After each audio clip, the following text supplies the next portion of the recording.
Major general Bishambar Dayal, मैं शुरू आपसे कर रही हूं।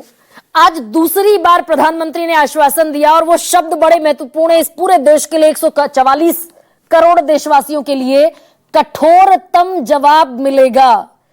ये डिकोड जरा कीजिए, क्योंकि पिछली दफा भी प्रधानमंत्री ने कहा था will pursue them to the end of the earth, धरती के आखिरी कोने तक खोज कर लाएंगे। आज फिर इसी को दोहराया। इसे डिकोड कीजिए सर कि भारत के पास कठोरतम कार्रवाई के कौन कौन से ऑप्शंस आज की तारीख में मौजूद है। देखिए गरिमा, बहुत बहुत शुक्रिया आपका। और हमारे पास कई ऑप्शंस हैं और ऐसा नहीं है कि भाई हम एक लिमिटेड ऑप्शन कोई एक्सरसाइज करेंगे। और जो अगर आज आप प्रधानमंत्री के और मोहन भागवत जी के अगर पूरे इन बयानों को सुने तो उससे एक चीज स्पष्ट है कि देश में जो हाईएस्ट लीडरशिप है वो भी ये चाहती है कि भाई अब हमें वंस फॉर ऑल पाकिस्तान को एक सबक सिखा देना चाहिए। पाकिस्तान का जितना जितना ये मुद्दा है, टेररिज्म का जो मुद्दा है, इसको खत्म कर देना चाहिए। अगर इसको समाप्त करना है तो पिछले 35 साल में काफी लोग आजकल काफी बातें करते हैं कि हम ये डिप्लोमेटिक प्रेशर अप्लाई कर दें, ये इकोनॉमिक प्रेशर अप्लाई कर दें, उसको आइसोलेट कर दें। ये सारे के सारे मेथड्स फेल हो चुके हैं। सब मेथड्स में पाकिस्तान नहीं आने वाला। मैं कई बार कह चुका हूं, देखो बालाकोट स्ट्राइक हुई, पाकिस्तान तो नेगोशिएटिंग टेबल पे नहीं आया ना। हमने स्ट्राइक की, हमने सर्जिकल स्ट्राइक की, पाकिस्तान तो नेगोशिएटिंग टेबल पे नहीं आया। कारगिल हुई, पाकिस्तान नेगोशिएटिंग टेबल पे नहीं आया।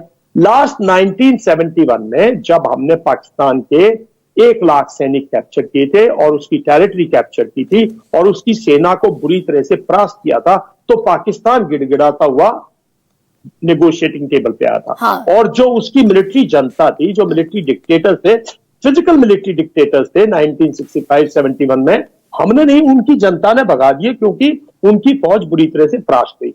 आज भी वही हालात है। अगर आप उग्रवाद को खत्म करना चाहते हो तो आपको पाकिस्तान मुल्क को उस हमारी टर्म्स एंड कंडीशंस पे उस नेगोशिएटिंग टेबल पे लाना पड़ेगा जहां पाकिस्तान वंस फॉर ऑल इस पूरे के पूरे मुद्दे को खत्म कर दे और अपनी सरजमी से टेररिस्ट को भगा दे।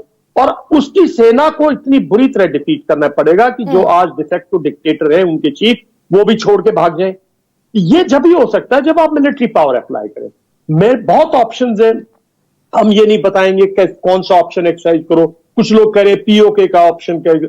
मेरे जैसे लोग हैं कहते हैं क्यों पीओके की इतनी डिफिकल्ट टेरेन इस इलाके में क्यों घुसते हो, पहाड़ों में हमने क्या लेना, हमारे पास बहुत अच्छे वैल्यूएबल ऑब्जेक्टिव्स हैं। हम ऐसी जगह जाएंगे जहां उसको हर्ट करे, जहां उसकी सेना बाध्य हो हमारे सामने आने के लिए, और जहां सेना बाध्य हो हमारे सामने आए फिर हम उसकी सेना को डिफीट करें, डिस्ट्रॉय करें, उसके मैक्सिमम जो उसकी मिलिट्री पावर है उसको कंप्लीटली डिस्ट्रॉय करें और शॉर्ट पीरियड में।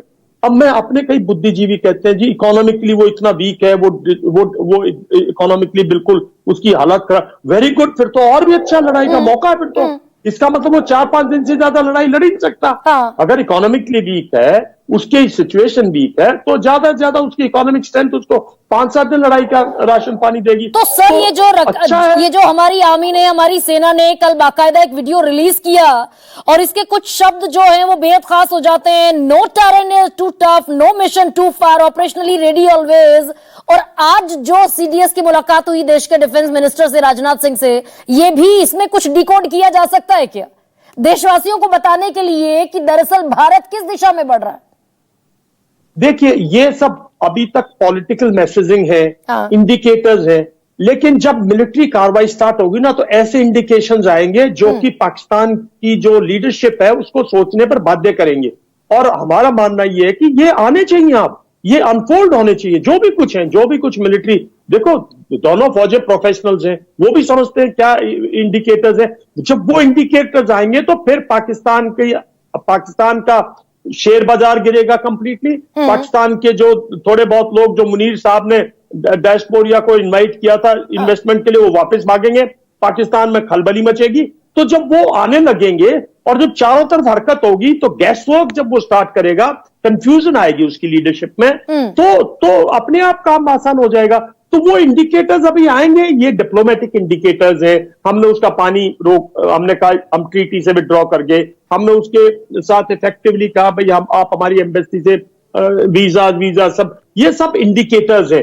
अब हमारी मिलिट्री नीड जो पॉलिटिकल स्टेटमेंट्स हैं, अगर आप 1971 के मई जून जुलाई के अगर अखबार उठाएं, उनकी स्टेटमेंट्स का अगर अध्ययन करें, तो उस टाइम पे हमने इसी किस्म के इंडिकेटर्स दिए थे। इंटरनेशनल कम्युनिटी को पहले हमने अपनी तरफ किया, तो ये सारे इंडिकेटर्स हैं, कहीं ना कहीं लीड करते हैं कि इस बार भारत मिलिट्री एक्शन लेगा। और अगर मिलिट्री एक्शन लेता है, मिलिट्री पावर अप्लाई करता है, तो मेरा मानना है कि अगर हमने कारगिल में नहीं सॉल्व किया ऑक्यूपाइड J&K का मुद्दा, और अगर आपने 1971 के बाद के उसको जाने दिया बगैर J&K का मुद्दा सॉल्व किए, तो फिर हमारे साथ फिर बेईमानी होगी। हम लोग इस बार J&K, अपना J&K हमारा है, जो POK है उसका मुद्दा सॉल्व करेंगे, चाहे फिजिकली उसको ऑक्यूपाई करें या बार्गेनिंग टेबल पे ऐसी चीज। ये परिस्थितियां बड़ी मुफीद इस वक्त भारत के लिए हैं क्या? और क्या इन परिस्थितियों में जब ख्वाजा आसिफ रक्षा मंत्री खुद ये बात कहता दिख रहा है कि हम तो 30 साल से बाकायदा ब्रिटेन के और अमेरिका के दबाव में गंदा काम कर रहे हैं, आतंकवादियों को शे दे रहे हैं, पनाह दे रहे हैं, उन्हें सपोर्ट करते हैं, उन्हें लॉजिस्टिकली सपोर्ट करते हैं, जब ये इकबालिया बयान है तो बहुत स्थितियां मुफीद हो जाती हैं क्या इंटरनेशनल फोरम पर भी भारत के लिए? देखिए, इंटरनेशनल फोरम की चिंता मत करो गरिमा। अच्छा, हाँ। अपने दम पे करो। कोई इंटरनेशनल किसके पास आज, कौन सा इंटरनेशनल, कोई UN नहीं है, सब अपनी प्रॉब्लम्स में उलझे हुए। कोई, ये एक बहुत आइडियल इंटरनेशनल एनवायरनमेंट है। हाँ। इससे पहले कभी ऐसा एनवायरनमेंट नहीं था। और जहां तक उनकी ये धमकियां हैं उनकी कि हम न्यूक्लियर यूज करेंगे, ये उनकी जो न्यूक्लियर जो आजकल शोर कर रहे हैं ना, ये उनका डर बोल रहा है। हाँ। मैं समझता हूं कि मैं ऐसी चीज बोल नहीं सकता, लेकिन मेरे ख्याल में भारतीय सेना, हमारे जो स्ट्रेटेजिक थिंकर्स हैं, जो हमारे जिन्होंने एग्जीक्यूट करना है, वो ये सब न्यूट्रलाइज करेंगे ना, और वो उसको कन्वेंशनल वॉर में उसकी फोर्सेस को ड्रॉ करेंगे, एयर पावर को उसको डिस्ट्रॉय करेंगे, उसकी नेवल पावर को डिस्ट्रॉय करेंगे, उसकी मिलिट्री जो फोर्सेस है उनको डिस्ट्रॉय। एक थ्रेशोल्ड है ना, उस तक हम उसको इतना पनिश करेंगे और ताकि उसकी इकोनॉमी ना उठे और वो बाध्य हो। देखिए, जब तक उसकी मिलिट्री लीडरशिप नहीं जाएगी और पॉलिटिकल लीडरशिप हमारी टर्म्स पे टेबल पे नहीं आएगी, जब तक ये मुद्दा खत्म नहीं होगा। बहुत बड़ी ये जो आपने बात कहूंगा, आपने मुझे काफी टाइम दिया है। हाँ। आपने मुझे काफी टाइम दिया। सर, प्लीज, वो कहता है ना, मैं 1000 I bleed you with 1000 cuts. मैं कहता हूं we will destroy you with 1000 attacks, we will address you at 1000 places, we will hit you at 1000 places and destroy you by hitting you at 1000 places. You think of cutting us by bleeding us by 1000 cuts? हम 1000 जगह पर आपको तो बिशंबर दयाल जो कह रहे हैं वो ये कह रहे हैं कि जब तक आर्मी यानी कि मिलिट्री ऑपरेशन नहीं होगा, जब तक उन्हें मिलिटरली डिस्ट्रॉय हम नहीं करेंगे, तब तक वो पॉलिटिकली टेबल पर नहीं आएंगे।